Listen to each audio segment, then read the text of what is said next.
tell us a little bit about the Turkish wine industry. I mean, it's evolved a lot. The quality has improved tremendously over the last few years. I think it was really important, the effect of the boutique estates to Turkey.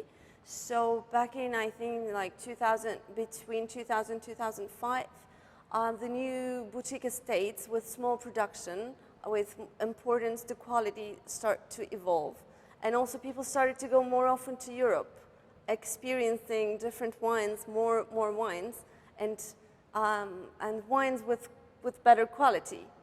So I think that was the turning point of the Turkish wine industry. And nowadays you also see all these big estates also trying to produce good wines. And most of them now, they have their own vineyards because, Turkey is, I think at the moment, the fifth country for the grape production. But only, I think around 30% of this production, or even less, goes to winemaking. So all the rest goes to raisins, dry grapes, fresh grapes, and grape molasses.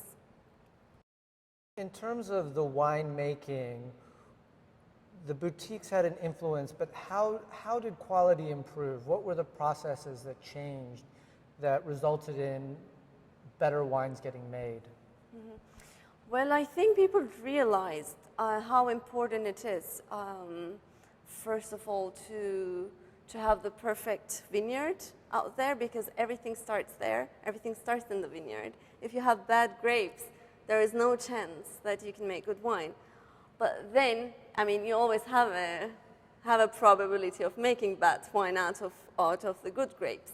But I think that was the main point, because before it was always farmers that was growing the grapes.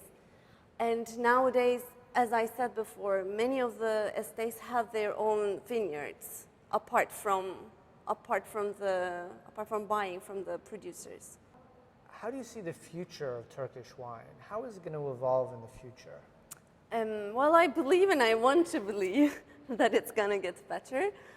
Probably, as most of other winemakers and owners said, we're having a difficult period at the moment with all the government putting so much pressure on the alcohol beverage industry in general.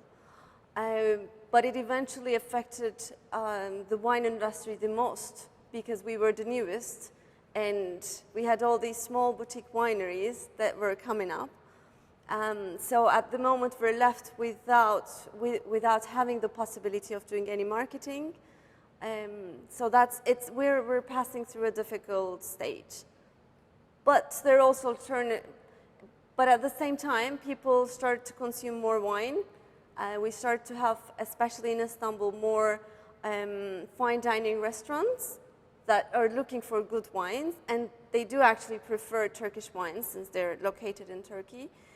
So on that side, on the restaurant side, it's evolving, but like one-to-one sales and marketing wise, it's not really going.